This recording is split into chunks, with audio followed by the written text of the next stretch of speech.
So even though this filter looks nothing like me as a teenager or kid, I do want to talk about what it's like to be 33 years old, reflecting on my teenage years. 33 feels both so young and also so old. It's weird because, I remember being 22, I remember being 18, I remember being 15, I remember being 12.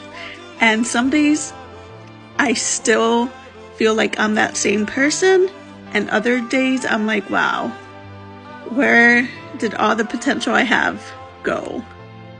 Also, I'm not crying. I have severe allergies because it's 72 degrees in the Midwest and everything is blooming in February. But anyway, it's just interesting because I think about who I was as a person, as a teenager, and my hopes and dreams, and the ways in which I've surpassed some of those hopes, and the ways in which I've let that young person down.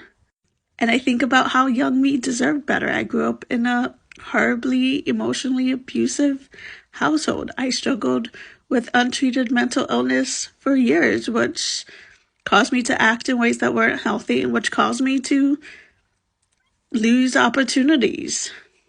And I think about where I could have been, where young me could have been, had I gotten the help and treatment I deserved, and had I not been abused as a kid.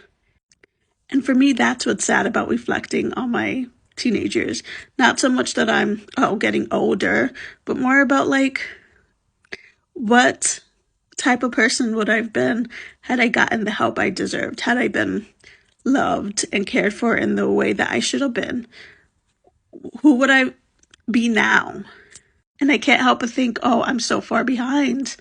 I'll never catch up because I made choices when I was struggling with mental illness and dealing with trauma that I can't take back because I'm no longer 12.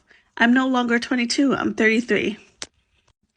So even though this filter looks nothing like me as a kid, that's what I think about when I just reflect on who I was when I was a teenager and a preteen.